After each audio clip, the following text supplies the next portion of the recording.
ভয় ভীতি এটা ঈমানের মুফাসসিলের একটা অংশ। তাহলে আখিরাতের হিসাবের ভয় ভীতি এটা ঈমানের মুফাসসিলের একটা অংশ। মুসলমান ভাইরা আমার, কথাগুলো দিল দিয়া ভালো করে বুঝবেন। যার ভিতরে আখিরাতের ভয় ভীতি বিশ্বাস যার ভিতরে নাই, তার ঈমানও নাই।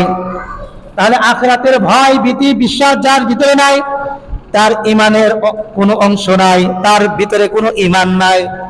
যার ভিতরে আখিরাতের ভয় ভীতি বিশ্বাস যত বেশি হবে, তার ঈমানও তত বেশি পাকাপোক্ত হবে।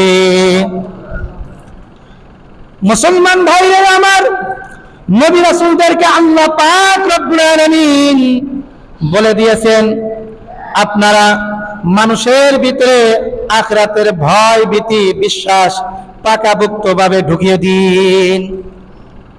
এই জন্য নবী রাসূলরা এসে এই উম্মতদেরকে আখিরাতের ভয় ভীতি বিশ্বাস ভালোভাবে ঢুকিয়ে দিতেন।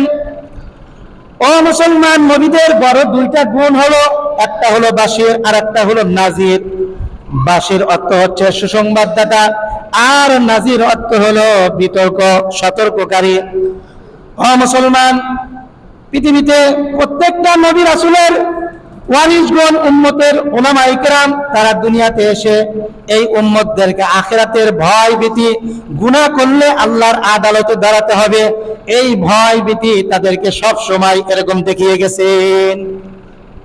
এই উম্মতের উলামায়ে কেরাম তারা এই উম্মতদেরকে এরকম সতর্ক করেন, অপরাধ করলে আল্লাহর আদালতে দাঁড়াতে হবে, আল্লাহর এরকম ভাবে কিয়ামতের ময়দানে হিসাব দিতে হবে। এই জন্য সাবধান, তোমরা অপরাধমূলক কোনো কাজ করো না, অপরাধ করো না, কারণ আল্লাহর আদালতে দাঁড়াতে হবে। আমার সাহেব